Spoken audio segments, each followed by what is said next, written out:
So hello everyone. आज हम बात करने वाले इंटरनेशनल लॉ की, जो कि बहुत ही इंपॉर्टेंट एक सब्जेक्ट है एलएलबी के लिए।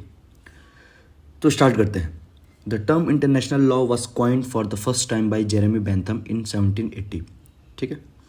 International laws are set of rules, agreements and treaties that are binding between countries. तो आप समझ रहे हो इंटरनेशनल लॉ क्या होता है। ये होते हैं सेट ऑफ रूल्स होते हैं, एग्रीमेंट्स होते हैं या फिर ट्रीटीज होते हैं दैट आर बाइंडिंग, जो क्या होते हैं, बाइंड होते हैं कंट्रीज पे। ठीक है। Countries come together to make binding rules that they believe will benefit the citizens. Countries क्या करती हैं, आपस में साथ आती हैं, कुछ रूल्स बनाती हैं, कुछ ट्रीटीज बनाती हैं, कुछ एग्रीमेंट्स बनाती हैं। ऐसे एग्रीमेंट, ट्रीटीज और रूल्स बनाते हैं जो वो बिलीव करते हैं कि वो जो कंट्रीज हैं उनके सिटीजन्स को बेनिफिट करेंगे। It is an independent system of law existing outside the legal framework of a particular state. तो जो भी ये क्या होता है, जो ये सिस्टम है, कौन सा, ये इंटरनेशनल जो लॉज हैं वो क्या हैं, इंडिपेंडेंट है। किससे? जो भी कंट्री में, जो स्टेट में कुछ रूल्स होते हैं, जो उसके उसके डोमेस्टिक रूल्स होते हैं, उनसे हट के ये रूल्स होते हैं, उनसे इंडिपेंडेंट ये रूल्स होते हैं। अब हम देखते हैं कुछ डेफिनेशंस जो दे रखी हैं। According to Gray, international law और द लॉ ऑफ नेशंस, ठीक है, is the name of body of rules. देखो ये बॉडी ऑफ रूल्स पे आप फोकस करना। Which according to the usual definition regulate the conduct of the states. ठीक है। तो बॉडी ऑफ रूल्स है जो क्या करती हैं, जो स्टेट होते हैं उनके कंडक्ट्स को रेगुलेट करती हैं इन their intercourse with one other.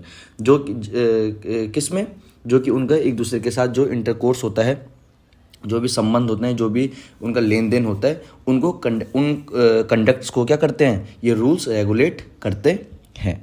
I hope आपको ये समझ में आ गया, बहुत इजी है। बॉडी ऑफ रूल्स होते हैं जो क्या करते हैं, रेगुलेट करते हैं conduct of the states in their intercourse with each other.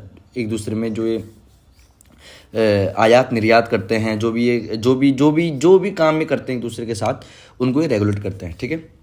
अब देखिए मोस्ट इंपॉर्टेंट है इसमें ओपनहाइम की जो डेफिनेशन है इंटरनेशनल लॉ के।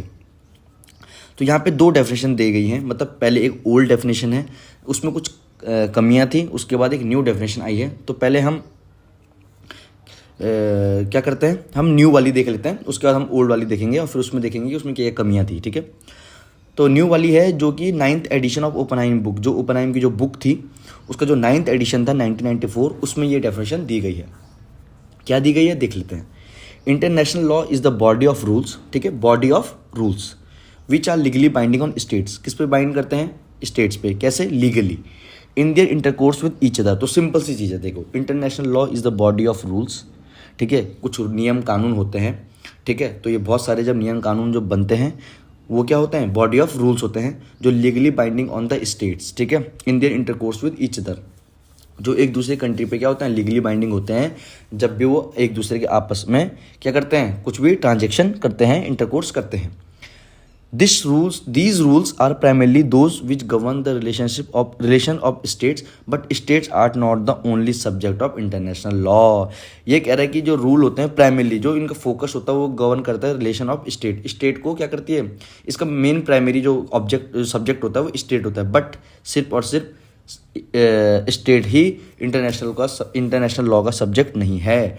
इंटरनेशनल ऑर्गेनाइजेशन, ठीक है, किसके ये इसमें किस हम इनमें हमने इसमें क्या इंक्लूड कर दिया, international organisation, and to some extent also individual. तो इसमें दो चीज़ें और जुड़ गई हैं, international organisation and to some extent also individual. तो individual and international organisation are also consider as subject of international law, may be subjects of rights conferred and duties imposed by international law।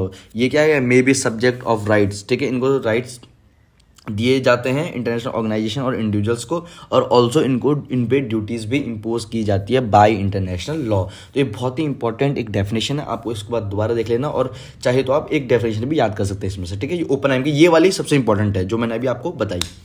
अब हम इसकी पुरानी वाली definition देखते हैं कि इसमें पुरानी वाली डेफिनेशन में ओपनहाइम ने क्या कहा था और इसमें से क्या क्या चीज़ें हटी हैं। ठीक है।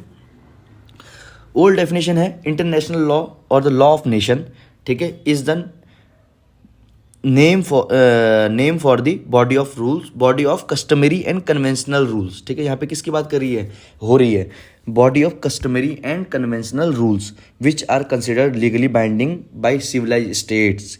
किस पे लीगली बाइंडिंग, बाई किसके द्वारा लीगली बाइंडिंग है? सिविलाइज्ड स्टेट्स के द्वारा in their intercourse with each other.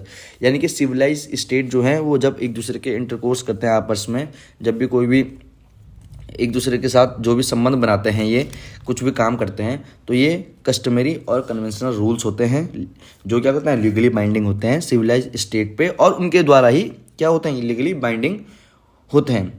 तो इसमें अब मैं चाहता हूँ आप इसको फोकस करें। पहला है आपका body of customary and conventional rules, ठीक है। सेकंड है इसमें legally binding by civilized states, ठीक है। तो आप ये 2-3 चीज़ें इस पर आप ध्यान दीजिए, ठीक है। अब हम इसमें क्रिटिसिज्म देखते हैं, जो उसकी ओल्ड जो डेफिनेशन थी ओपेनहाइम की, उसमें क्या क्या कमियां थी जिस वजह से जो नई डेफिनेशन है वो आई थी, ठीक है। तो पहला है इसमें, in modern age it is generally recognize that not only states but international organization have also certain rights and duties under international law.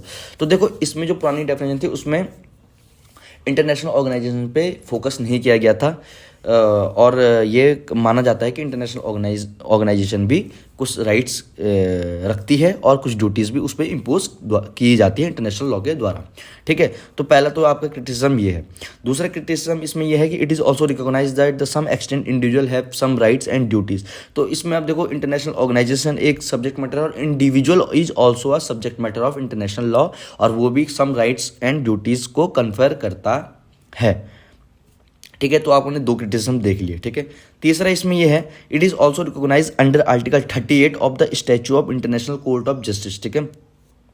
जो स्टैचू है इंटरनेशनल कोर्ट ऑफ ICJ का, उसके आर्टिकल 38 कहता है कि the international law consist not only of customary and conventional rules but also of general principal. तो ये कहता है कि सिर्फ और सिर्फ इंटरनेशनल लॉ में क्या कस्टमरी और कन्वेंशनल रूल नहीं होते हैं, बल्कि इसमें एक जनरल जो रूल्स होते हैं, जनरल जो प्रिंसिपल होते हैं वो भी होते हैं, और उसको भी रिकॉग्नाइज किया जाता है बाय द सिविलाइज्ड स्टेट्स, ठीक है।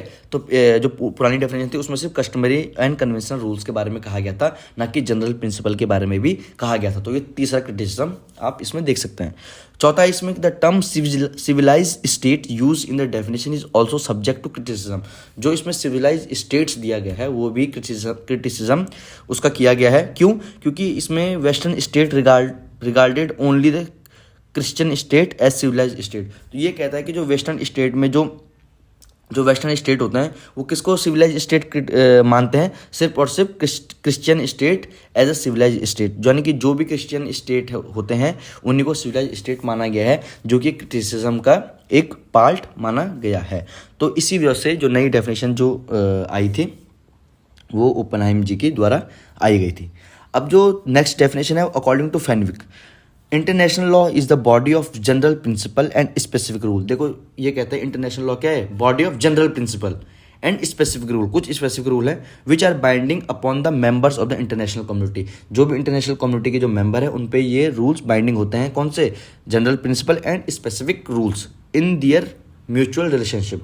जो भी उनके आपस में जो भी रिलेशनशिप होते हैं, जो भी वो आपस में ट्रांजेक्शन करते हैं, जो भी काम करते हैं, ठीक है, तो उसमें वो कौन? जनरल प्रिंसिपल और स्पेसिफिक रूल को कंसिडर किया गया है एज अ इंटरनेशनल लॉ, ठीक है। तो आई होप आपको समझ में आ गया होगा।